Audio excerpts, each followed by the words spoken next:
My name is Robert Miller. I am 71 years old, the founder of Miller Banquets and Catering, and I was just blocked at the front door of the house I paid for over 30 years. They think I am just an old man getting in the way, but they forgot who signs the checks.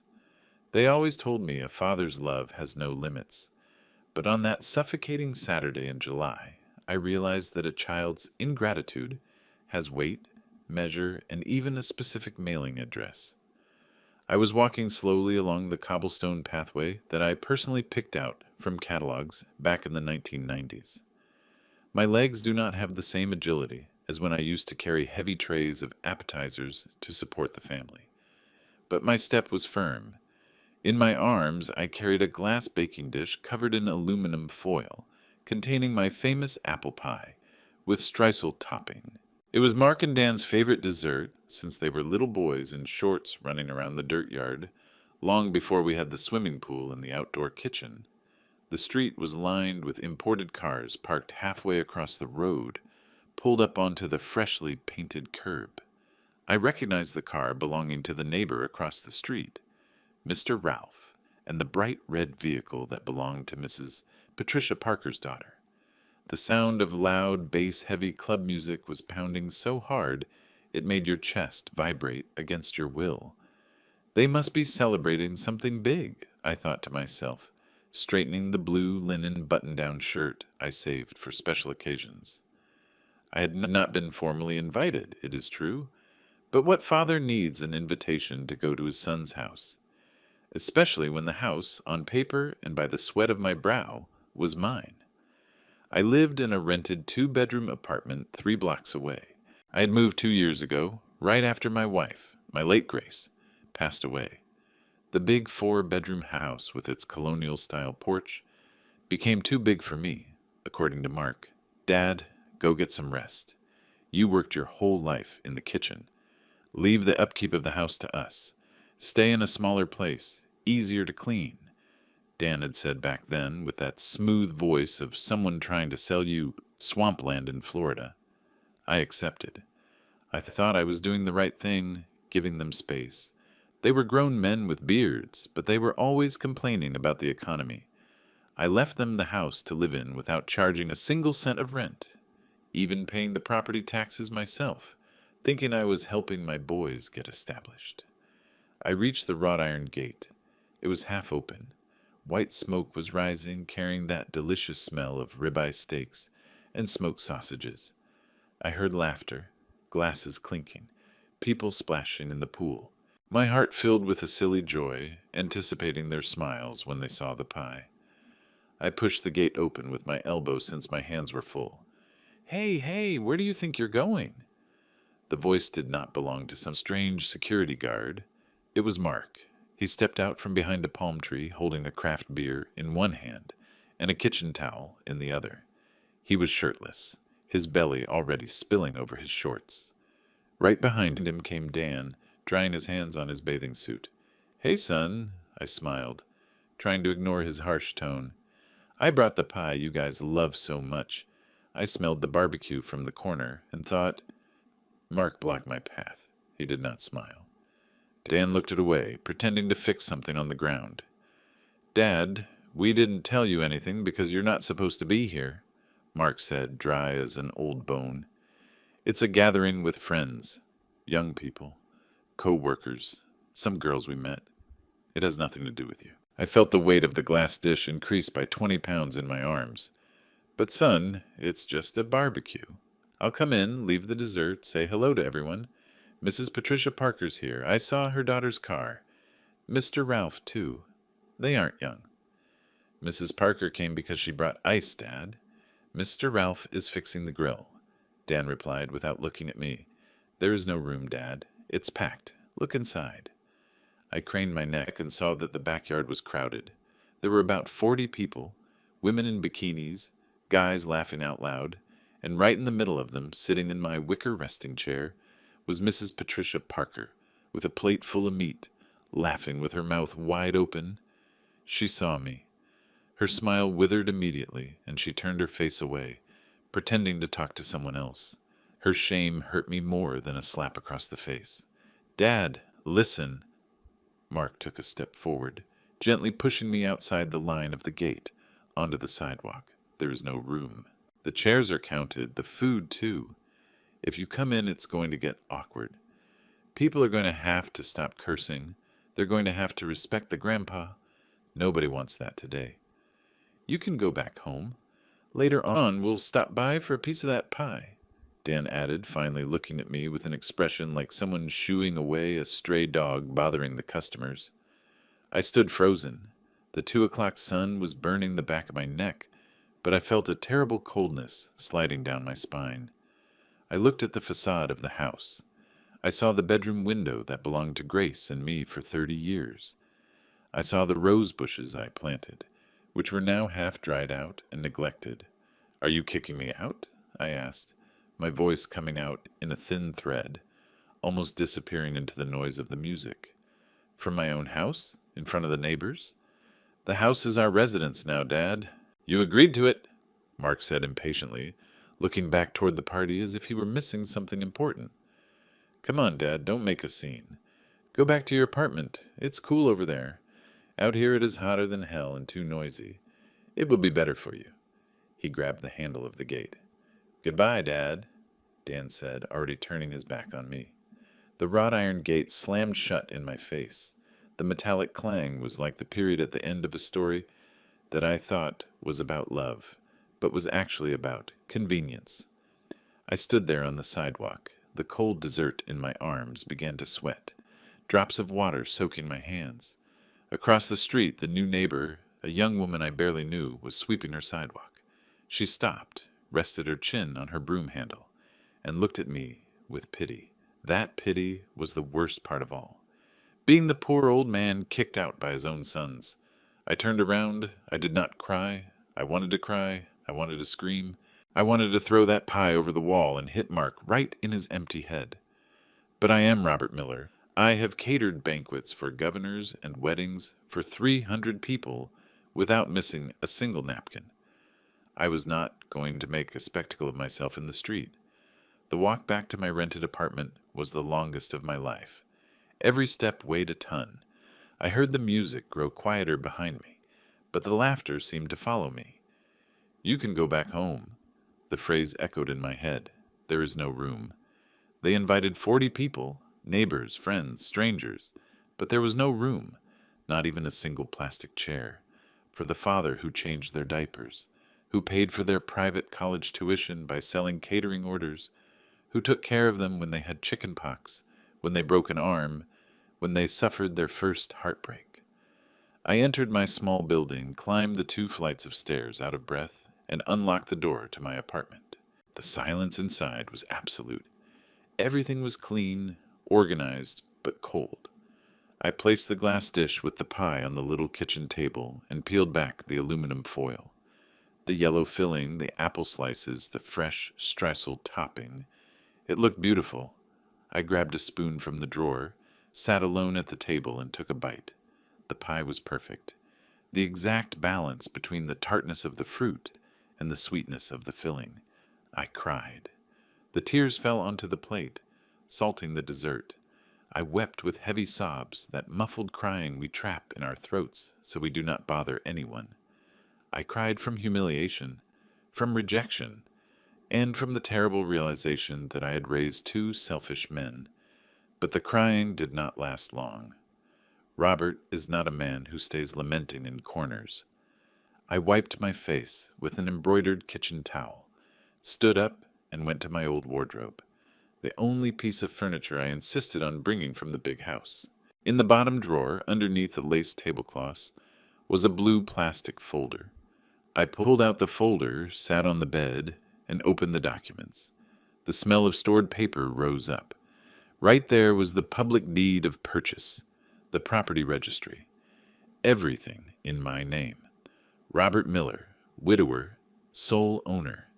They thought the house was theirs. They thought that because I left peacefully, I had abandoned my property. They forgot that the agreement was verbal. Just until you get on your feet, boys. 2 years had passed, and in 2 years I never received a thank you. I never received help with groceries. And now I did not even get a plate of food at a barbecue paid for with the money they saved on rent. I grabbed my bank statement that was in the same folder. My pension was deposited regularly, and my apartment rent was due on the 30th. But what caught my attention was the checkbook ledger. Property taxes on the big house, paid by me.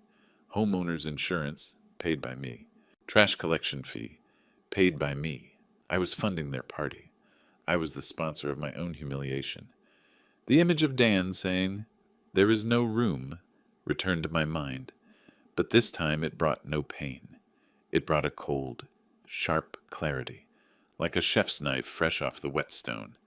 They said there was no room for me there. Very well. I looked at the calendar on the kitchen wall. Today was the 2nd of the month. The month was just beginning. They thought they had 30 days apiece ahead of them, thinking the old man was sitting at home knitting and crying over his sorrows, resigned to his insignificance. I got up and went to the bathroom mirror. I washed my face, clearing away the swelling around my eyes. The face of an older man stared back at me, full of wrinkles, yes, but with brown eyes that had seen a lot in this life. Those eyes had seen clients try to walk out without paying for events and end up paying double. Those eyes had seen suppliers try to deliver second-grade meat as if it were prime cut and get rejected at the loading dock. They do not know the father they have. They know the sweet daddy who gives hugs. They do not know Robert, the businessman. Robert, who built a catering empire starting with $500 and a whole lot of grit. I went back to the living room. The pie was still there. I picked up the landline phone. I was not going to call them. God forbid. I was going to call someone much more important right now. I was going to call Attorney Henderson, the lawyer who handled Grace's estate, and who always told me, "Mr. Miller, you are too good for your own good. You need to protect yourself." I dialed the number, even though it was Saturday. He answered on the third ring.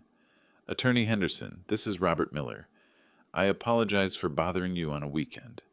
No, it is not a medical emergency. It is a financial one." I took a deep breath, feeling the air fill my lungs, renewing my strength. "Sir, I need you to prepare a legal notice. It is regarding the property in Oak Ridge Estates. Yes, where my sons live. I want to know what the legal time frame is to request the eviction of a property held under a verbal loan agreement." I listened to his response on the other end, surprised but professional.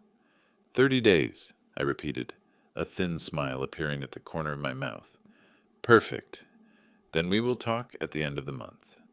I hung up the phone and looked out the window toward my house. The sound of the club music still drifted over, faintly muffled.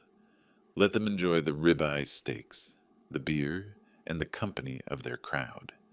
Let them laugh, dance, and feel like the kings of the neighborhood, because their free ride had an expiration date, and when the bill came due, there would be no pie to sweeten anyone's mouth. I sat back down, picked up my spoon, and ate another piece of my dessert. It really was delicious, and the taste of justice that I was starting to feel on the tip of my tongue promised to be even better. They told me to go back to my house. Little did they know I was about to take mine back. Sunday dawned with that heavy silence known only to those who live alone. But unlike other mornings when I woke up missing the noise of a full house, today the silence felt like an ally. It was the space I needed to think, to calculate, to let the dust of humiliation settle and reveal what was hidden underneath. I woke up early, just as I always did during the Miller banquets and catering days. The habit of waking up at 5 in the morning to check the arrival of the vegetable suppliers never left me. I brewed a strong pot of coffee, and while the aroma of the hot drink perfumed the small kitchen, my mind worked faster than an industrial mixer. I could not act on impulse. Mark and Dan might be irresponsible, but they were not fools. If I made a false move, they would come at me with that talk about how Dad is getting senile. Dad is old and bitter. I needed proof. I needed ammunition.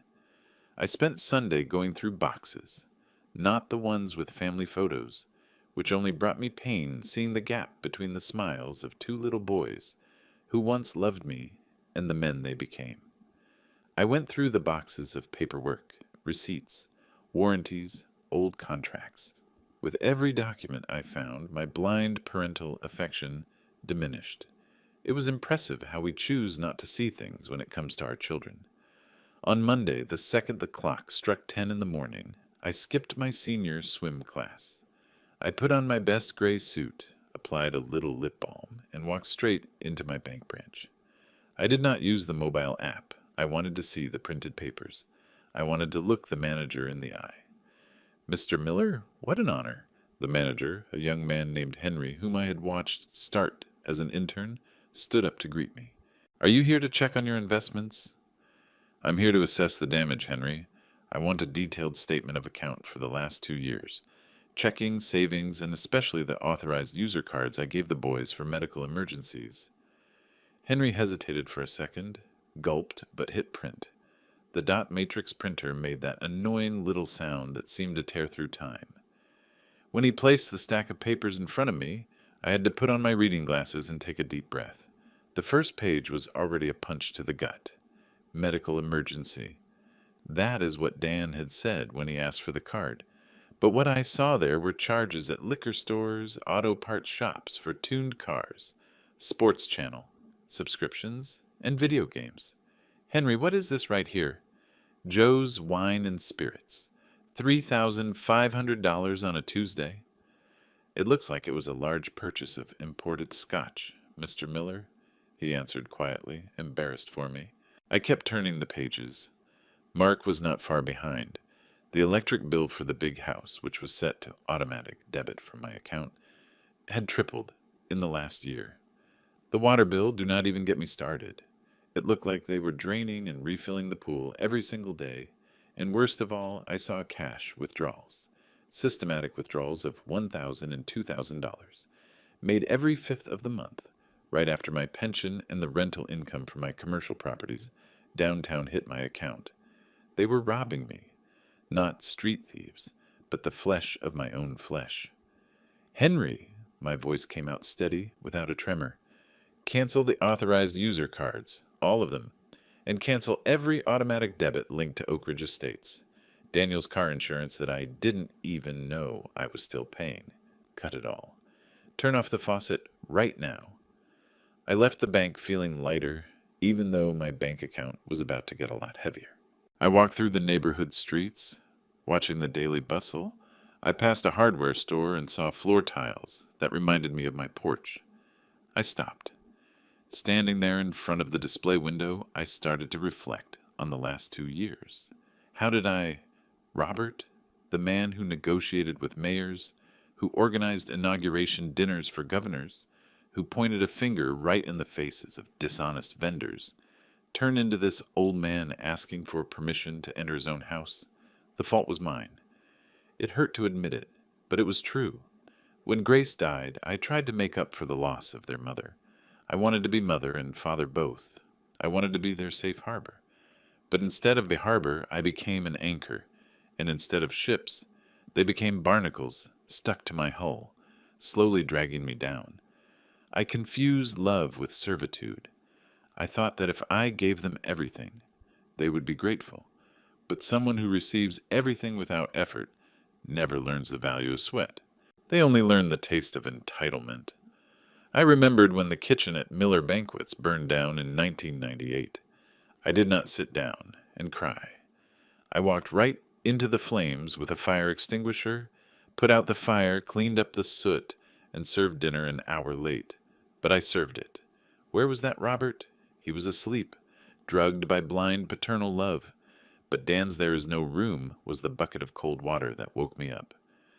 I looked at my reflection in the store window. My white hair was neatly trimmed. My posture was still upright, despite the little ache in my lower back. I was not disposable scrap metal. I was the one who held the capital. And in the adult world, the person who holds the capital calls the shots. They thought they were kings of the world because they threw barbecues for 40 people. Let's see how they throw barbecues without any money for charcoal. I caught a taxi and went straight to Attorney Henderson's office. The receptionist tried to make me wait, but I walked right past her. Henderson, a man around my late wife's age, smiled when he saw me. Mr. Miller, the legal notice is ready. The process server will deliver it tomorrow. But are you sure? This is a drastic measure. I sat down in the leather chair, crossed my legs, and rested my briefcase on my lap. Attorney Henderson, what they did was drastic. What I am doing is late-stage education. They have 40 years on their driver's licenses, but 12 in their maturity. I am going to give them the opportunity to grow up. The law is on your side, Robert. Verbal loan agreements can be terminated at any time, provided there is prior notice. 30 days is the standard time frame. But they might try to claim adverse possession or tenancy rights. Adverse possession, I let out a dry laugh.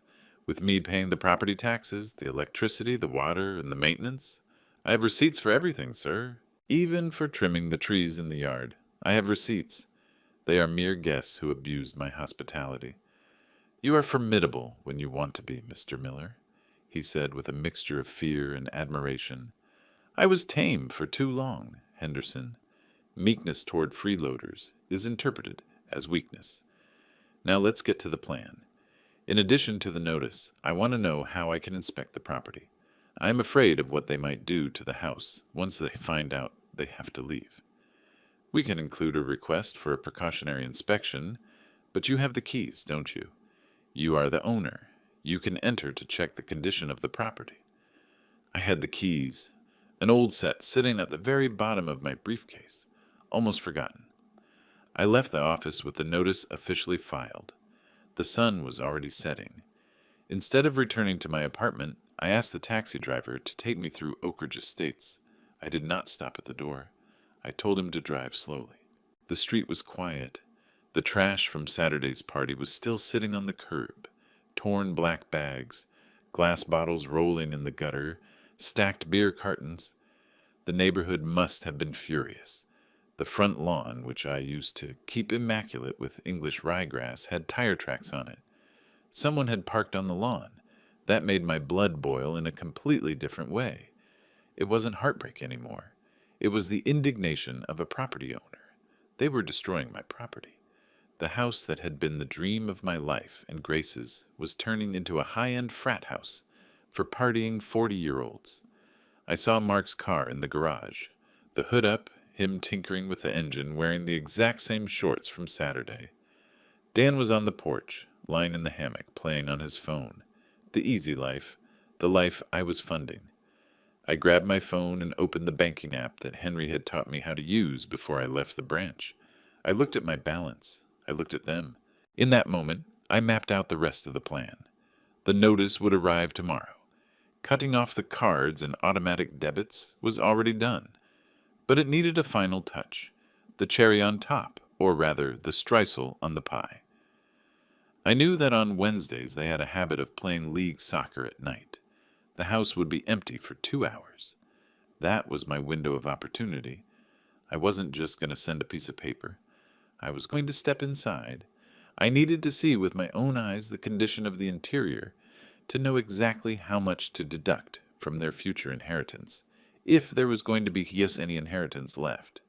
And more than that, I was going to retrieve something I left behind that I dearly missed. My original recipe book. The brown leather binder holding the culinary secrets of Miller Banquets and Catering. They did not deserve even the smell of those recipes. The taxi driver looked at me in the rearview mirror. "Everything all right, sir? You've got a dangerous kind of smile." "Everything is excellent, son," I replied, adjusting my collar.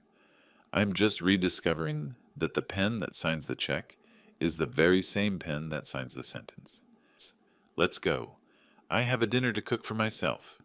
The car sped up, leaving behind the house, the ungrateful sons, and the old Robert who accepted crumbs. The new Robert was back in command of the kitchen, and the main course was going to be served cold. Very cold. Little did they know that when they cut me out of my slice of pie, they had bitten the hand that fed them, and that hand was now closed into an iron fist. Tomorrow, the process server would knock on that door, and I would sleep the sleep of the just, dreaming of the looks on their faces. The landline phone on the corner table rang for the 5th time that Wednesday morning. It was that shrill ring I used to run to answer with my heart in my throat, thinking someone had gotten hurt. But today I just sat in my armchair, sipping my chamomile tea, watching the caller ID flash and go silent, flash and go silent. The name Daniel Miller blinked on the screen like a distress signal from someone who never learned to swim because they always wore a life jacket. I knew exactly why he was calling. The notification from the bank regarding the cancellation of the authorized user cards must have arrived. Or worse, he tried to swipe the card at the gas station or the bakery, and the machine spit out that humiliating little slip of paper. Transaction not authorized.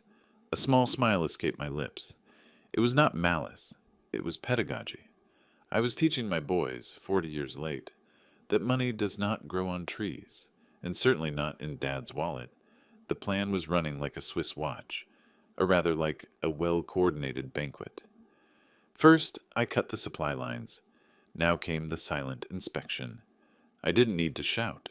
I didn't need to make a scene on their doorstep the way they did to me. My silence was my loudest weapon. While the phone rang, I carefully folded several large, heavy-duty, reusable grocery bags and tucked them inside my briefcase. Tonight, while they chased a soccer ball around a turf field, I would be chasing down what remained of my dignity. When night fell, I dressed in dark clothes and quiet, rubber-soled shoes. I felt like a burglar going to steal my own life back. I hailed a taxi and asked the driver to drop me off 2 blocks before Oak Ridge Estates. I walked through the shadows, feeling the cool evening breeze, though my body was running warm with adrenaline. I saw Mark's car pull out of the driveway at exactly 8 o'clock, burning rubber with Dan in the passenger seat. They were heading to their sacred Wednesday night soccer game.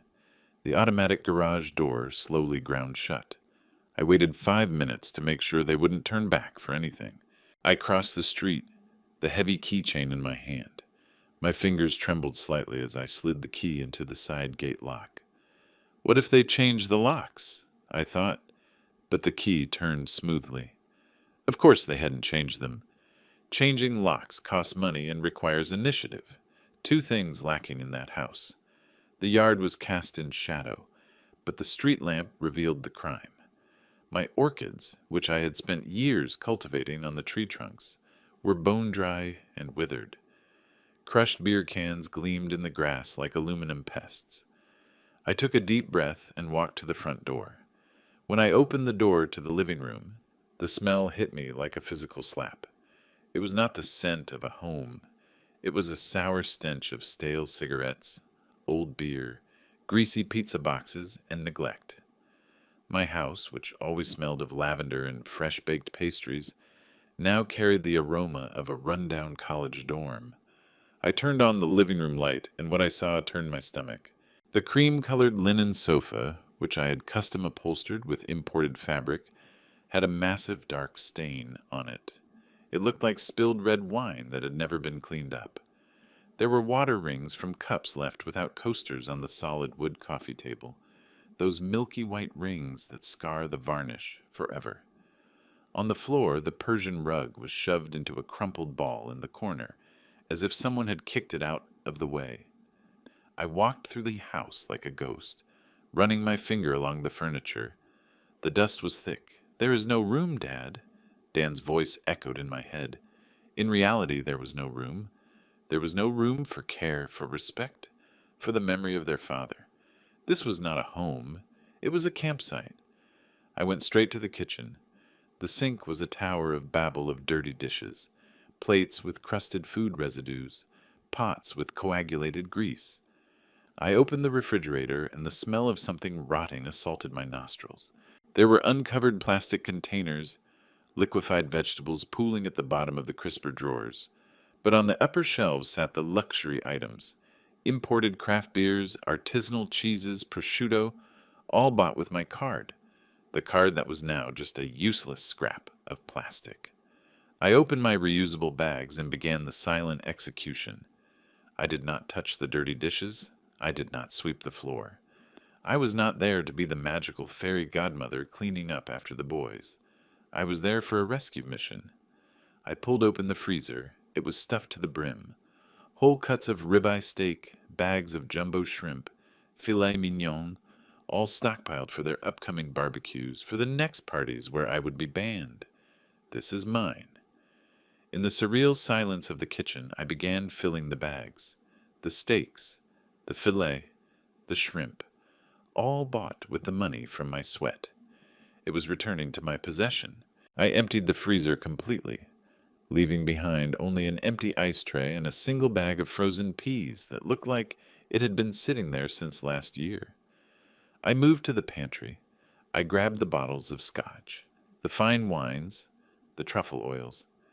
I filled 3 large, heavy grocery bags. The weight was tremendous, but anger granted me a strength I didn't know I still possessed at 71 years old.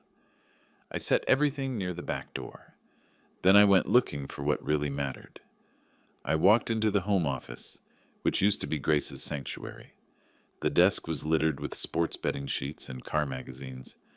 I pulled open the drawers, digging through their mess. In the bottom drawer, shoved all the way to the back, underneath packs of cigarettes, I found my recipe book. The brown leather cover was stained with grease, which broke my heart, but the pages inside were intact. Right there was the recipe for the apple pie, the shrimp casserole, the pecan torte that had paid for the remodeling of this very house. I clutched the book to my chest, feeling tears fighting to escape, but I swallowed them down. This was no time to cry. Before leaving, I walked to the electrical breaker panel in the side hallway. I looked at the switches: water heater, air conditioning, bedrooms, outdoor kitchen, pool pump. My fingers hovered over the toggles. I could flip them all off. I could plunge them into total darkness. But that would be a petty, childish revenge. And I, Robert Miller, play the long game. I left the lights on. I left the television plugged in. I wanted them to see. I wanted them to walk into the kitchen to grab a cold beer and find the void. I wanted them to feel the absence of the abundance they never earned. I called a taxi on my phone app. While I waited, I dragged the heavy bags outside. The driver, a kind middle-aged man, helped me load everything into the trunk, eyeing the sheer quantity of frozen meat with curiosity. "Moving out, sir?" he asked. "Just a redistribution of assets, son," I replied, climbing into the back seat. As the taxi turned the corner, I looked back. The house remained illuminated, imposing, completely unaware that its very soul had just been removed.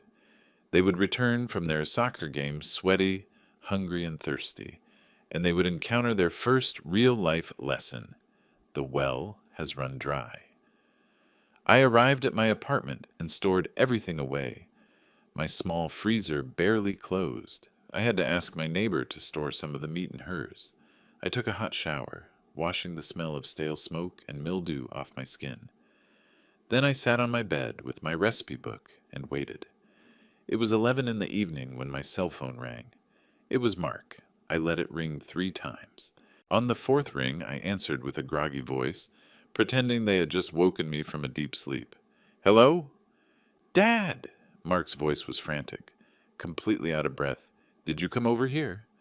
"What?" I asked with the absolute calm of a monk. "Son, I'm in bed. What happened?" "The food, Dad. The meat in the freezer, the drinks, everything is gone. Someone broke in here. We were robbed." I stifled a laugh. The irony was delicious. We were robbed. As if the real thief wasn't the one living off someone else's labor. "Robbed?" I forced my voice to sound concerned, but not too concerned. "Did they kick the door in? Break a window?" "No. Everything was locked up tight. That's what's so crazy. The alarm didn't trip. There are no signs of forced entry. But they cleaned out the pantry and the freezer. They took the ribeyes I was going to grill on Sunday." "That is strange, son. It must have been someone who had a key." "No." There was a long pause. The silence on the line was heavy. I could hear his breath catching. The penny was dropping, spinning in the air, right on the verge of hitting the bottom of the can. "Dad!" His tone shifted from anger to suspicion. "Did you come over here?" "Me? Mark, I am 71 years old. Do you think I'm going to go out in the middle of the night hauling heavy bags around? By the way, speaking of heavy burdens, Dan called me this morning. Did something happen with the credit cards? He stammered. Uh, there was... There was a glitch at the bank. Everything got declined. We tried to pump gas and it didn't work. Oh, right. The bank called me. I lied with the natural ease of someone seasoning a chicken. They said they flagged some atypical activity. Excessive spending on non-essential items that did not match the profile of the primary cardholder, which is me, a retiree. They canceled them for security reasons. It seemed prudent to me. Prudent? Dad, we don't have a single cent. Dan owes for the gas at the station right now. He had to leave his wristwatch as collateral. Well, son, life is tough. But you boys are young and strong. You will figure it out. Now I need to get some sleep. I have a busy day tomorrow. Wait, Dad. What about the food? What are we supposed to eat? There is a bag of frozen peas in the freezer. Peas are nutritious. Good night, Mark. I hung up the phone before he could utter another word. My heart was pounding hard, but not from fear, from power. For the first time in years, I was in control of the conversation. They were confused, scared, and most importantly, completely out of supplies. I slept like a rock that night. I dreamed I was cooking an enormous banquet, but this time, every single guest had to pay admission at the door. Thursday dawned gray and overcast, but to me, the day was radiant. I knew that Attorney Henderson's next step would take place today. The extrajudicial notice, the formal notice of eviction. The process server would knock on their door in the morning. I brewed my coffee and waited. It didn't take long. At 9:15 in the morning, the phone rang again. This time, it was Dan. I answered on the very first ring.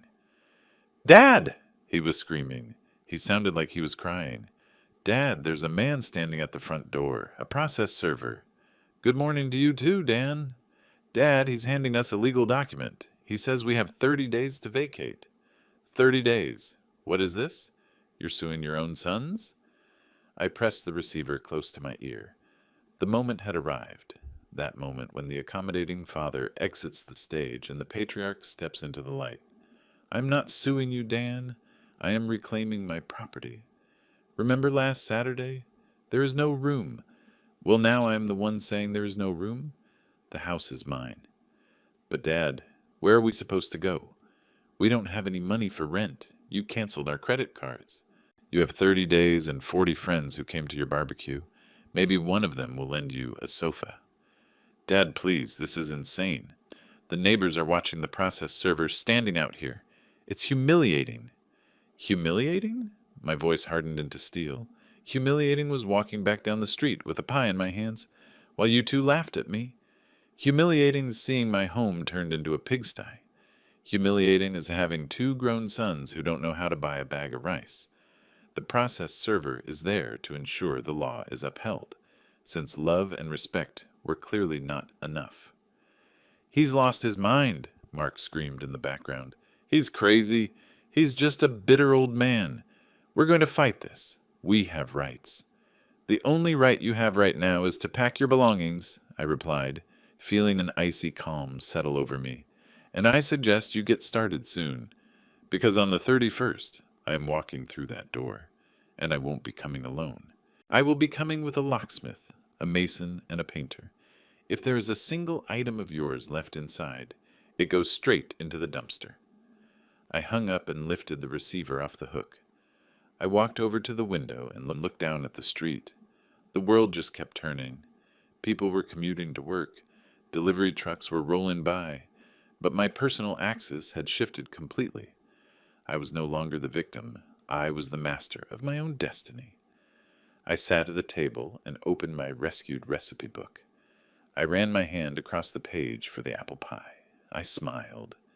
Maybe I would bake one this afternoon, but this time I would eat the entire thing myself, bite by bite, savoring every single morsel of my newfound freedom. They thought they knew the father they had. Now they were being introduced to Mr. Miller, and Mr. Miller doesn't serve leftovers to anyone. I knew the battle wasn't over yet. Mark and Dan were far too proud to accept defeat so easily. They would scream, they would try to manipulate, Maybe they would even try using grandchildren I didn't even have yet as future emotional blackmail. But I held the winning cards now. I had the house, the money, and most importantly, I had the truth on my side. I looked at the clock. The process server must have left by now. The bomb had detonated. Now it was just a matter of watching how they handled the fallout. As for me, I was going to start planning the remodeling of my house. I wanted the walls painted a clean, crisp white, bright enough to match this new chapter of my life, where the only mess allowed would be flour scattered across the kitchen counter. The doorbell to my apartment rang. I stood there puzzled. I wasn't expecting a soul. I looked through the peephole. It wasn't my boys. It was Mrs. Patricia Parker, the neighbor who had turned her face away from me at the barbecue. She was holding a large platter covered with a cloth napkin. I opened the door with a healthy dose of suspicion. "Robert," she began, staring down at her shoes in embarrassment. "I heard about the process server. The whole neighborhood is talking." I stood squarely in the doorway, blocking her path. "And let me guess, you came all this way to beg me to have mercy on the boys?" She looked up. Her eyes held genuine remorse. "I didn't come for that. I came to apologize for Saturday. I was weak. I followed the crowd. I ate their barbecue, and I left you standing out in the cold. It has been eating away at me all week. I brought a coffee cake. I know it doesn't compare to your baking, but..." I looked at the cake. Then I looked at Mrs. Parker. She knew. Everyone knew. The Golden Boys' masks had finally slipped. "Come on in, Mrs. Parker." I stepped aside to clear the way. "The coffee is fresh, but I am warning you right now. If you came here to defend a pair of freeloaders, you can turn right around." "God forbid," she said, stepping inside quickly. "I came to tell you what they said after you left that day. You need to know, Robert. They didn't just kick you out.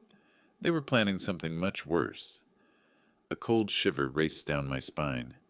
Something worse? I closed the front door.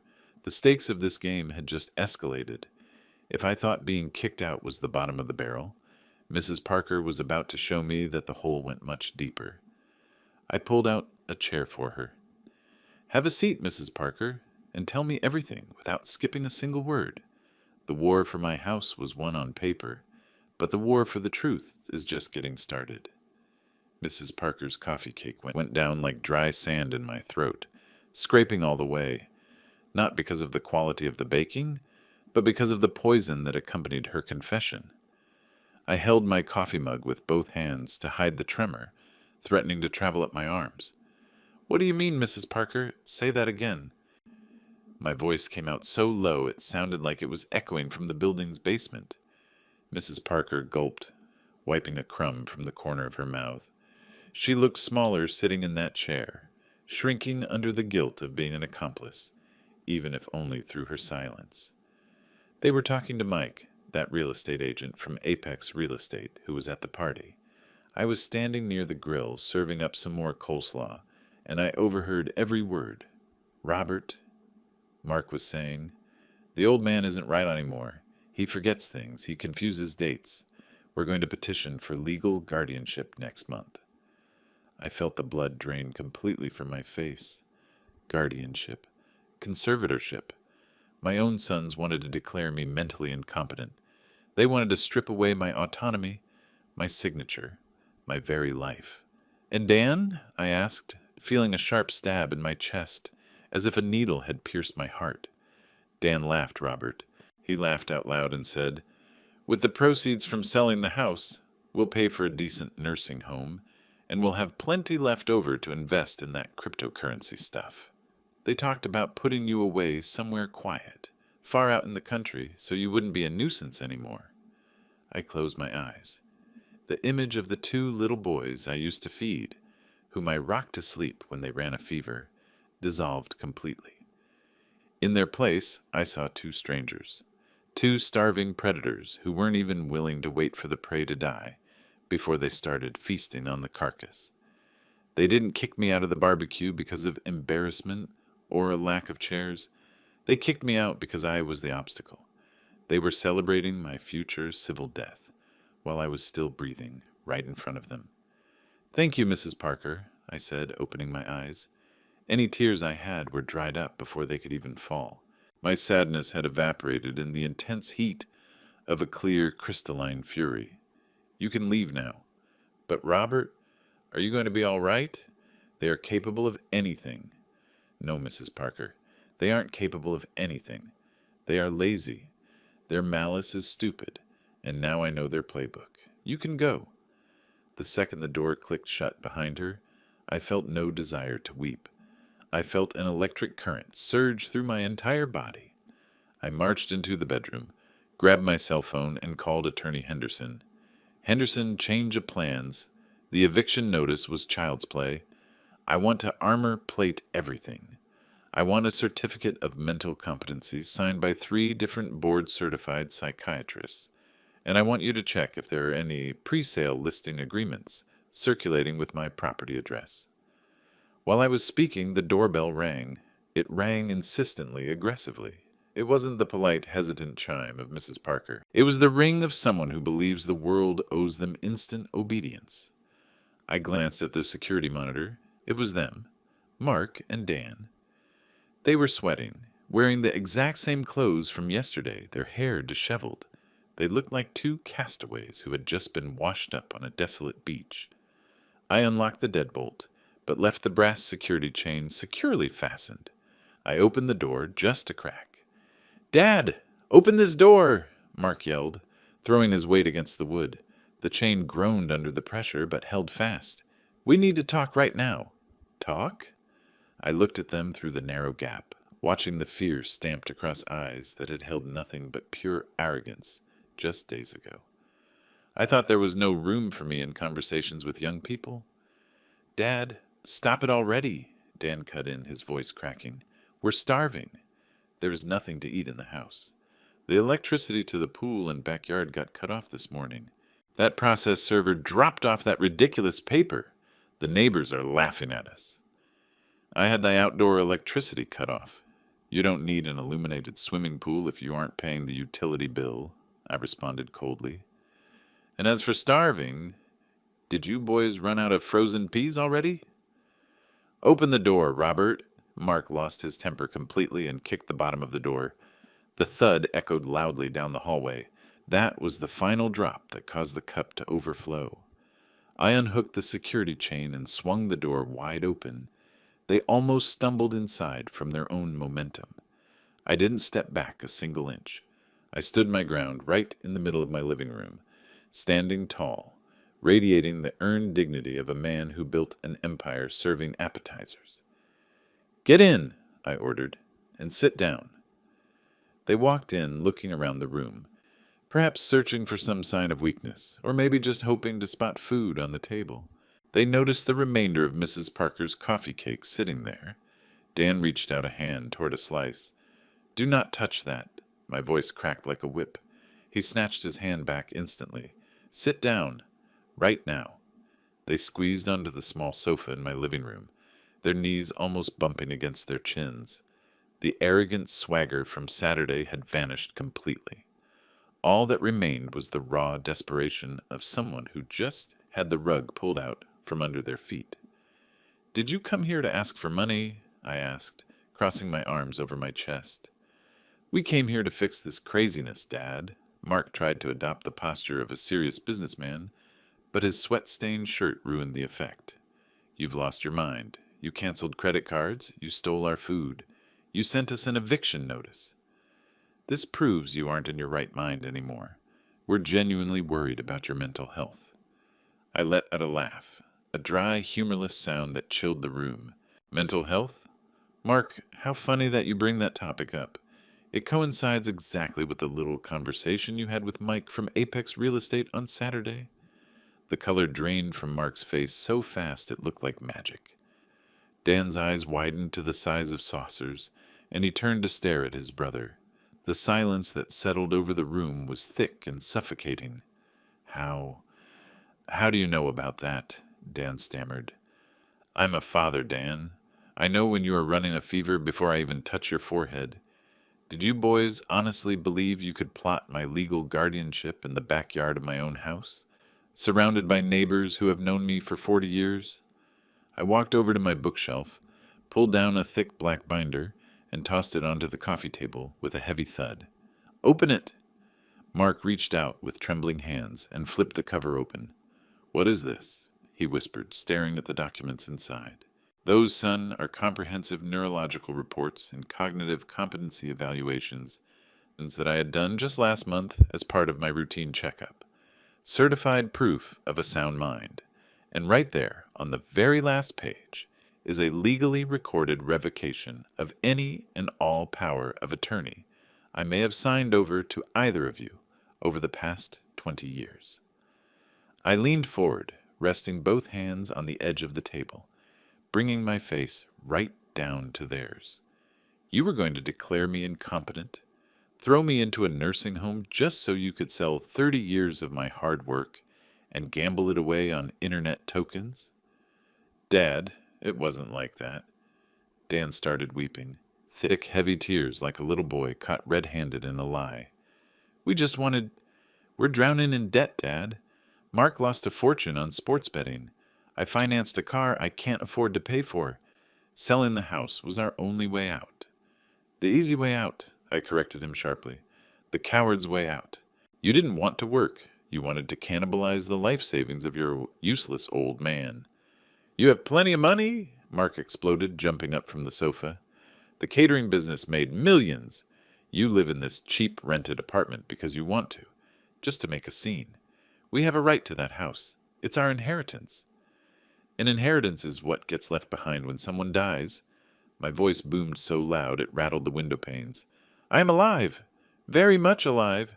And the catering money? I spent it paying for those college degrees you boys barely managed to finish. I spent it hiring lawyers to bail you out of trouble. I spent it maintaining that massive mansion just so you could play rich in front of your drinking buddies. I took a deep breath, forcing myself back into control. Rage was good fuel, but right now I needed surgical precision, not an explosion. It is over, Mark. It is over, Dan. Our grand scheme failed before it even got off the ground. I called Mike from Apex Real Estate this morning. I warned him that if he ever sets foot on my curb again, I will report his license to the real estate board for elder exploitation and acting in bad faith. He practically begged for my forgiveness on his knees. Mark collapsed back onto the sofa, burying his face in his hands. He understood. The trap was completely shut. There would be no property sale. There would be no conservatorship. There would be no easy payday. What do we do now? He whispered. We have nowhere to go. 30 days isn't enough time. You don't have 30 days, I replied calmly. They looked up at me, a tiny spark of hope flickering in their eyes.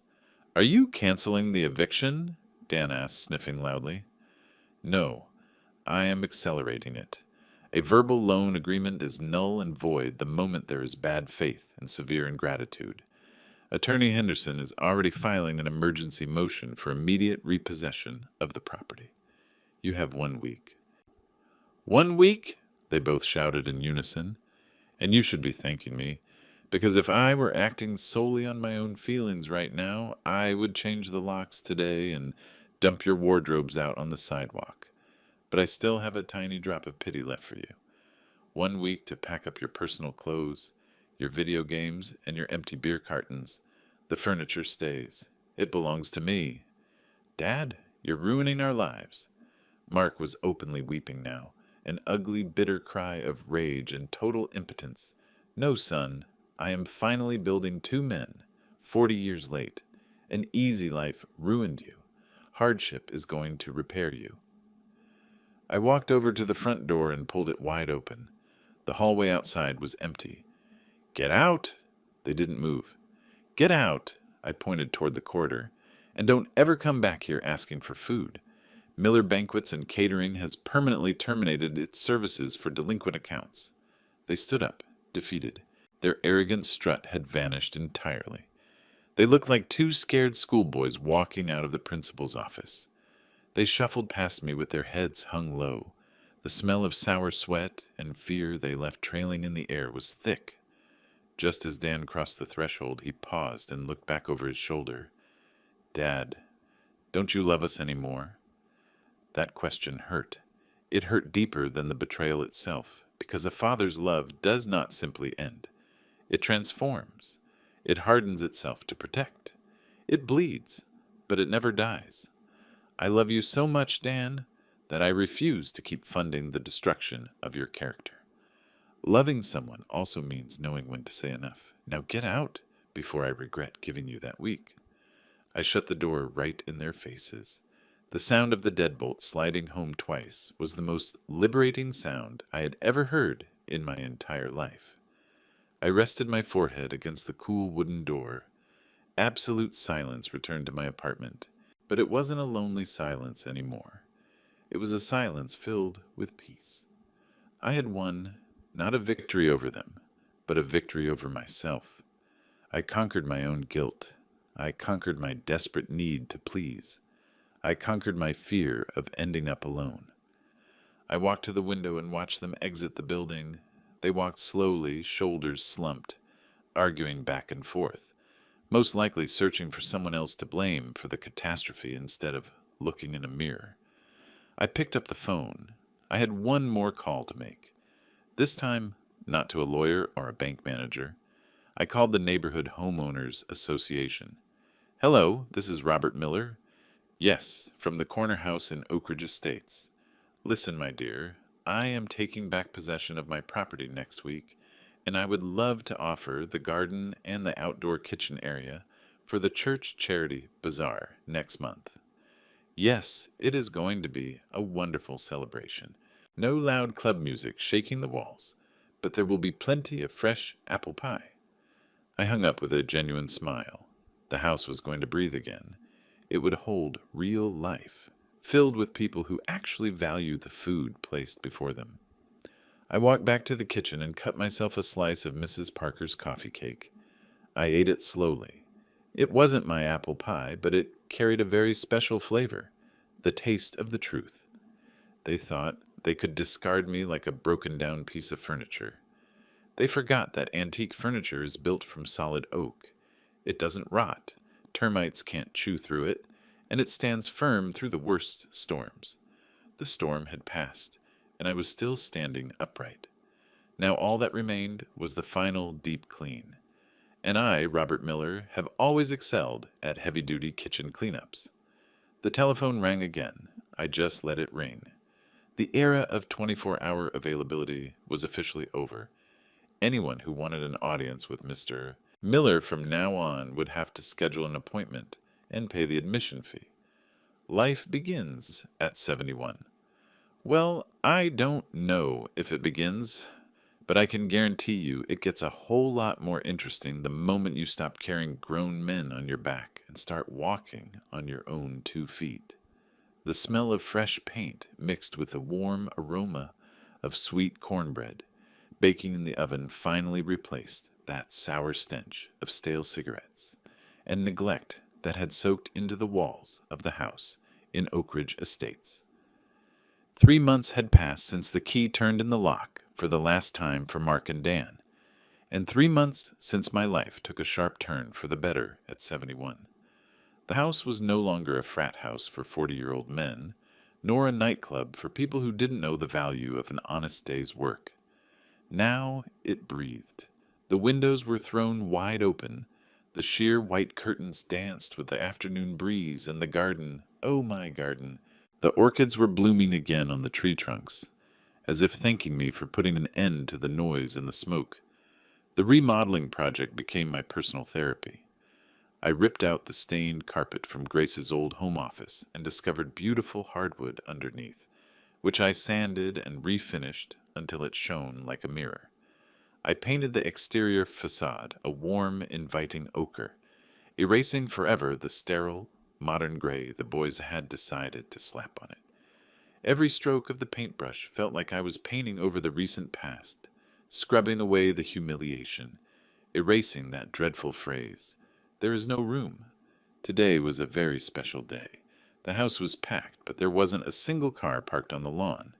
There was no club music blowing out the neighborhood's eardrums. The front gate stood wide open, inviting everyone inside. It was the official grand opening of the Miller Community Space, a project I pulled out of the bottom drawer along with my self-respect. As I arranged the lace tablecloths over the tables scattered across the backyard, I spotted Mrs. Patricia Parker arriving carrying an enormous cooking pot. She had become my right-hand woman in this new venture. The guilt she felt over that Saturday had transformed into dedicated service, and since I am not one to hold a grudge against people who show genuine remorse, I gladly accepted her help. Robert, my dear, the church ladies are already gathering down at the corner, she announced, out of breath, but her eyes shining bright. And look, I brought those butter cookies you asked for. Thank you, Mrs. Parker. Set them right over by the coffee station, please. I sat down for a moment in my wicker resting chair, the exact same chair Mrs. Parker had been sitting in on that fateful Saturday. I ran my hand along the curved armrest. Now I was the one sitting here, and what I felt wasn't revenge. It was justice. It was the quiet certainty that things had finally returned to their rightful place, just like the well-ordered pots and pans in my commercial kitchen. As for my sons, well, life has a way of teaching lessons that no parent can ever deliver, no matter how much discipline they try to apply.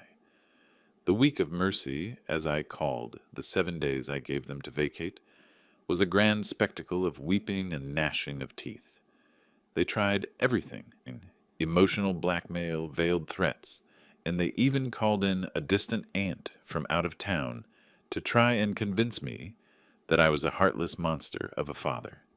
But when that aunt actually saw the filthy state of the house and reviewed the bank statements, she took my side immediately and gave the boys a scathing lecture of her own. They left. They packed up their designer clothes, their video game consoles, their giant flat-screen televisions, and their wounded pride. They had to rent a cramped rooftop studio apartment in a neighboring district, far away from the luxury they had grown accustomed to. Just last week, I ran into Mark at the grocery store. He was wearing an employee uniform, pushing a heavy stocking cart. He spotted me. For a second, I thought he would turn around or cause a scene, but he stopped dead in his tracks. He looked noticeably thinner. That bloated beer belly was completely gone. His face looked tired, bearing the dark under-eye circles of someone who has to wake up at 5 in the morning to catch the city bus. He walked slowly toward me. I gripped the handle of my briefcase tightly, bracing myself for a confrontation. "Hey, Dad," he said, his voice quiet, completely stripped of that arrogant master of the universe tone. "Hello, Mark. Working hard?" "Yeah, stocking shelves. Dan managed to get a job working the counter at an auto parts store. We're getting by." We stood in silence in the middle of the cleaning supplies aisle, the sharp scent of detergent hanging in the air between us. "Are you doing all right?" he asked. And for the first time in years, the question sounded genuine, not like a practiced warm-up before asking for a loan. "I'm doing excellent, son. Keeping busy. Living my life." He nodded, staring down at his worn-out work shoes. "That day at the barbecue," he started stammering, "we were really stupid. And not just that day. Our whole lives." I didn't answer immediately. I wasn't going to pat him on the head and make it all better. Forgiveness is real, but consequences exist for a reason. It was necessary, Mark. The fall was necessary so you boys could finally learn how to stand up on your own. It is hard, Dad. Paying rent, paying for electricity, buying groceries. There is never anything left over at the end of the month. Welcome to adulthood, son. That is how it is for everyone. That is how it was for your mother and me when we were just starting out.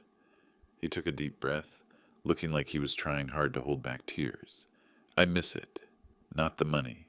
You. Your apple pie. Talking with you in the kitchen. The kitchen is still right where it always was, Mark. But nowadays, to walk into it, you have to bring respect with you. Once you truly learn that lesson, maybe we can sit down and have a cup of coffee together. I left it right there and continued with my shopping. I didn't pay his grocery bill. I didn't offer to send over a care package. I gave him something infinitely more valuable, the dignity of solving his own problems. I heard later through Mrs. Parker that they sold their tuned sports car to pay off Mark's gambling debts and were taking public transit everywhere now. They were living in the real world, and honestly, I believe that for the very first time in their lives, they were finally turning into real men. I was pulled back to the present by the sound of applause. The parish priest was standing by the front gate blessing the house. The backyard was already filled to capacity. It wasn't 40 people, it was nearly 100. There were neighbors, ladies from the prayer group, little children from the community daycare running across the green lawn that now belonged to everyone. I stood up and walked to the porch. The Miller Community Space wasn't just a catchy name. I decided to dedicate the grounds of the estate as a gathering center for senior citizens during the week. And on weekends, I rented it out for small family events under strict, signed contracts and clear rules. Of course, all the proceeds went toward the maintenance of the property, and whatever was left over I either donated to charity or used to travel. Next week, I was taking a trip to some hot springs with my friends. For the very first time in my life, I was spending my hard-earned money on myself. I looked over at the main dessert table. Right in the center sat the apple pie with streusel topping. I had baked 3 massive glass dishes of it. The sweet spiced aroma drew the children in like a powerful magnet. An elderly lady I didn't recognize walked up to me holding a small paper plate. "Mr. Miller, God bless you," she said warmly. "I heard you went through a very difficult time with your family, but you took all that pain and built this. It is truly an inspiration." I smiled. The humiliation of being cast out had transformed into the honor of being the grand host. Pain is a great teacher, my dear. We just can't allow it to make us bitter. The secret to a good apple pie and the secret to a good life are exactly the same. Knowing how to balance the sweet sugar against the sharp tartness of the apples. I walked into the house to check if the warm appetizers were ready. My commercial kitchen, which I thought I would never fire up again, was running at full steam. I hired 2 young women from the neighborhood to assist me. I was creating jobs. I was Robert Miller, entrepreneur, once again. As I arranged the trays of pastries, my cell phone vibrated in my apron pocket. It was a text message from Dan. "Dad, I saw the pictures of the charity bazaar on the neighborhood page. The house looks incredible. You were right about the orchids. They just needed proper care. I'm sorry we let them die. Have a great event today. There was no request for money. There were no complaints. Just acknowledgement. It wasn't everything, but it was a solid start." The Dan who typed those words was no longer the same arrogant boy who told me to walk back to my apartment in the heat. That Dan had died of financial starvation. This new Dan was being born in the crucible of hard work. I typed a simple reply, "Thank you. Make good choices today." I stepped back out into the garden. The sun was beginning to set, painting the evening sky in vibrant shades of orange and purple, colors that complemented the house's new paint job perfectly. The gentle hum of conversation, the warmth of shared laughter, the clinking of silverware against ceramic plates. This was the music I had wanted to hear all along. Mrs. Parker hurried past me holding an empty serving dish. "Robert, the pie is completely gone. People scraped the glass dishes clean." "There are 2 more sitting in the refrigerator, Mrs. Parker. In the Miller home, there is always enough room, and there is always enough food for people who arrive with a clean heart." She laughed and hurried inside to fetch them. I stood there in the middle of my reclaimed kingdom. I looked up at my second-story bedroom window. Tonight, I would sleep in my own king-size bed between Egyptian cotton sheets, knowing with absolute certainty that no one downstairs was plotting my legal guardianship. The solitude I had feared so deeply after Grace passed away had proven to be a loyal companion. I discovered that being alone is not the same thing as being lonely. I had myself, I had my strength, my professional competence, my faith, and now I had an entire community that respected me, not just for what I could give them, but for who I was as a man. They told me there was no room for me. It was the best thing they ever could have said. By denying me a seat at their table, they forced me to build my own table, one wide enough for everyone to sit at, except those bringing in gratitude. A little girl tugged gently on the hem of my shirt. "Mr. Miller, can I pick a little flower off the ground?" I bent down, feeling that familiar little ache in my knees that never quite goes away, though it bothers me much less these days. I picked up a fallen orchid petal from the grass and tucked it gently behind her ear. "You certainly can, sweetheart. This garden belongs to you, too." She ran off giggling. I took a deep, filling breath of the crisp evening air. The wheel of life had turned full circle. I was no longer the disposable old man. I was the patriarch. I held the keys, I controlled the vault, and I owned the recipe. As for what lies ahead, well, the future is best cooked over a slow, steady flame, one day at a time. But one thing is set in stone. On my personal menu, cold plates of revenge have been permanently removed from the offerings. Nowadays I only serve victory, piping hot, generous, and sweet. I looked out at the open front gate. The street was peaceful and quiet. Life and I, Robert Miller, were walking forward together, heads held high, steps steady, carrying the absolute certainty that my place in this world is exactly wherever I decide it should be. 3 more months passed after that grand opening, marking 6 months since I took back my home and my self-respect. The Miller community space became a neighborhood staple. Every week brought something new: a Tuesday quilting club for the neighborhood ladies, a Thursday evening book club, and weekends filled with modest family celebrations where people truly treasured the grounds I shared with them. I didn't charge much, just enough to cover property maintenance and treat myself to a few personal luxuries I had postponed for decades. Just last week, I bought myself a genuine Panama hat I had wanted for years. I looked sharp wearing it, like a proper Southern gentleman. One Friday afternoon, while I was out front watering my revived orchids with the garden hose, I heard the familiar squeak of the wrought iron gate. It wasn't an event day. I glanced toward the entrance, and my heart gave an involuntary leap.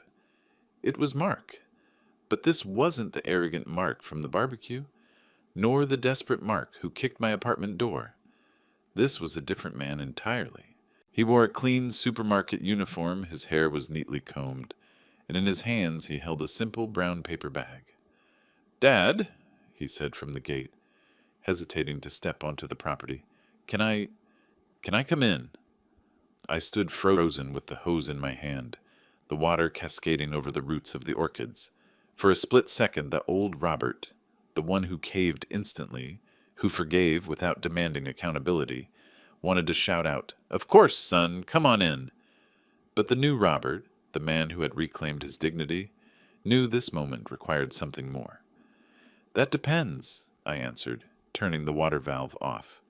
"Are you here to ask for money or to ask for forgiveness?" Mark looked down at the cobblestone path, his cheeks flushing pink. "I came to ask for forgiveness, Dad, and to bring you this." He lifted the paper bag slightly. "It isn't much. It's just... well, it's an apple pie. I baked it myself. I followed the recipe from a loose page I found mixed in with my old boxes. I know it won't be anywhere near as good as yours, but..." His voice broke. It wasn't the manipulative, tearful performance from before.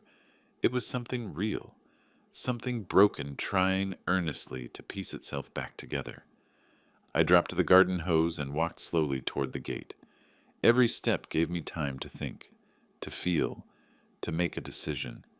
When I reached him, I saw what 6 months of hard reality had done to my boy. I saw the calloused hands of someone who broke down boxes for a living. I saw the relaxed shoulders of a man who understood honest fatigue. I saw the humble eyes of someone who finally understood the value of $1. "Come inside," I said, pushing the gate wide open. Mark stepped onto the property as if he were walking into a cathedral. He looked at everything: the flourishing garden, the blooming orchids, the clean tables sitting under the shade trees, the freshly painted, gleaming house. "It looks incredible, Dad. Just like when Mom was alive." Those words touched me deeply. Grace would have been so proud to see the home looking like this again. We walked in silence all the way to the kitchen. I pointed to a chair and he sat down. I took the paper bag, placed it on the table, and pulled out the baking dish. The crust was burned along the edges, and the streusel topping looked lumpy and uneven. But there was genuine love baked into those imperfections. There was honest effort. "Did you bake this all by yourself?" I asked. "Yes, sir. It took me 3 tries. The first 2 were total disasters. Dan told me I inherited his clumsiness in the kitchen instead of your culinary talent." He tried to smile, but his eyes remained sad. I sliced 2 pieces, set them on ceramic plates, and poured 2 mugs of fresh coffee.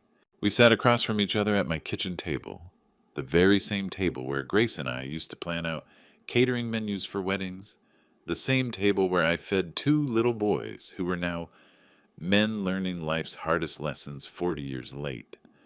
I took a bite of his pie. It was dry, and the crust tasted slightly salty. He had likely confused teaspoons with tablespoons on the measurements, but I chewed it slowly and swallowed every bit. "It is good," I said. And that wasn't a lie. It wasn't good because of the technique. It was good because of what it represented.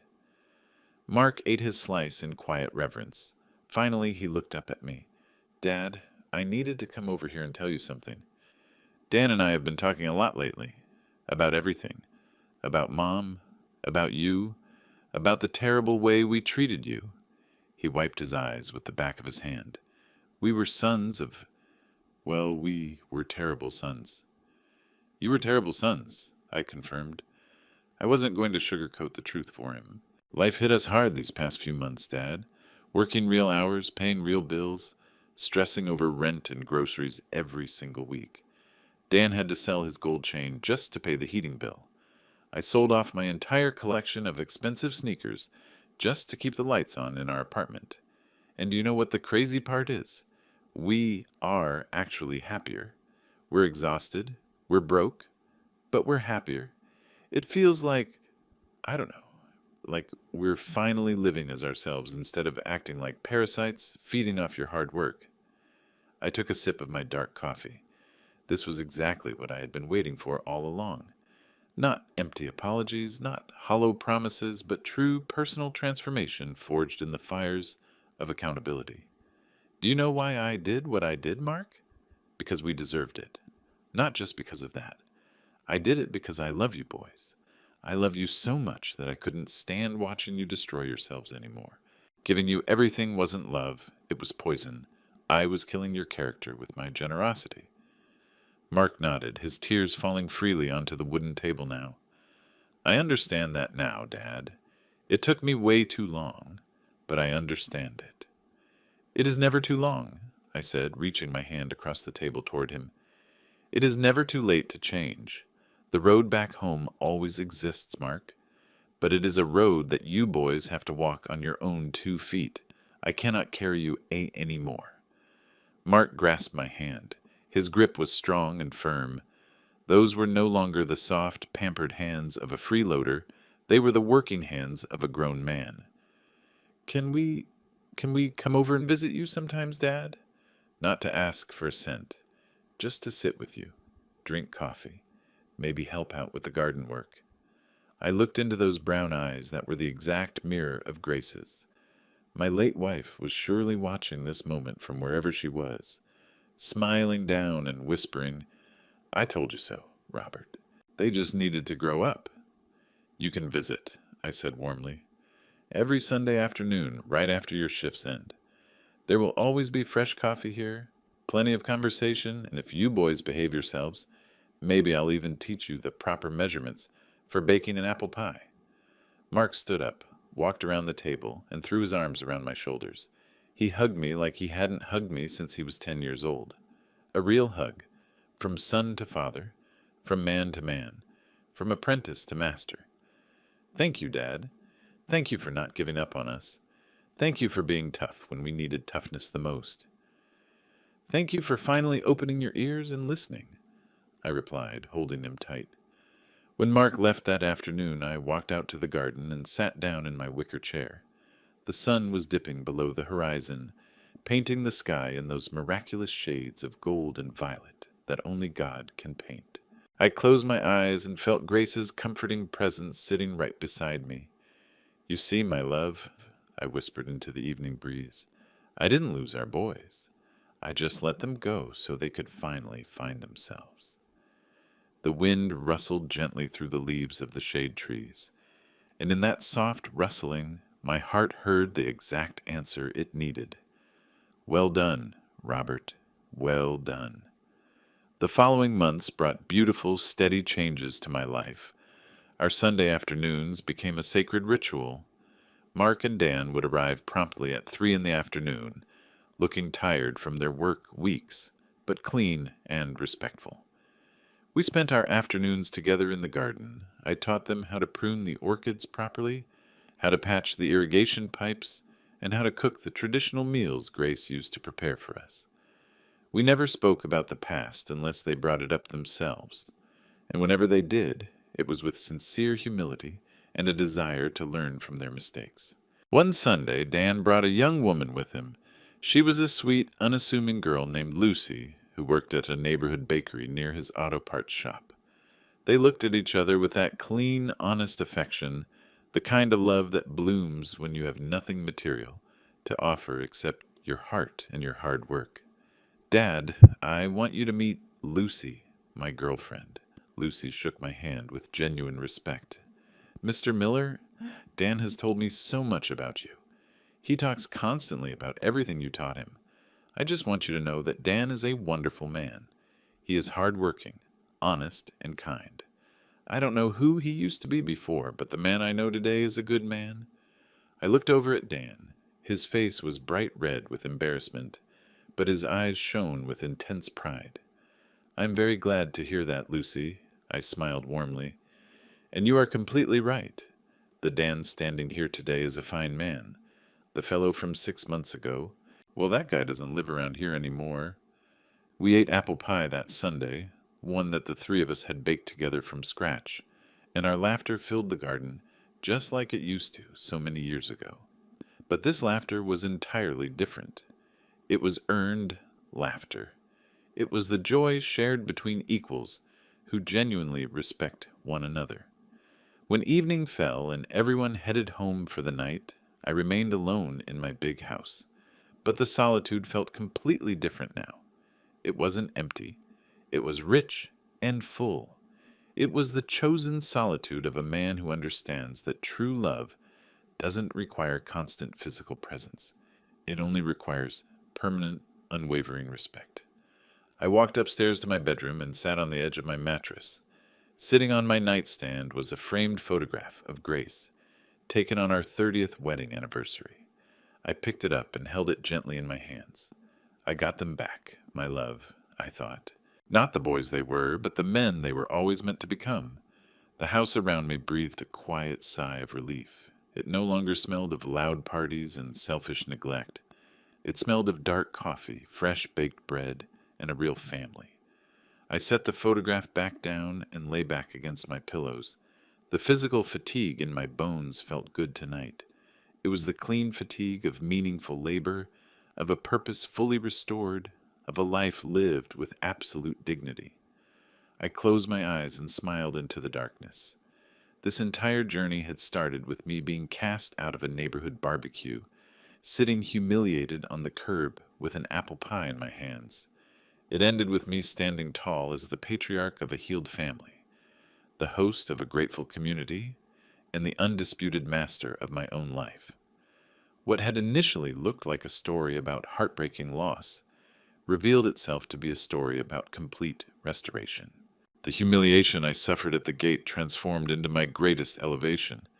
The door that was slammed shut in my face became the very door I opened to welcome others inside. Most importantly, I learned that a father's love is not about handing over everything you worked for. It is about giving what is necessary. It is not about shielding your children from every hardship. It is about teaching them how to stand firm and face the storm. It is not about being their permanent life jacket. It is about teaching them how to swim on their own. I am Robert Miller. I am 71 years old, and I just lived through the greatest lesson of my entire life. Respect must be earned. True love requires clear boundaries, and the grandest house in the world means absolutely nothing if you don't have dignity living inside of it.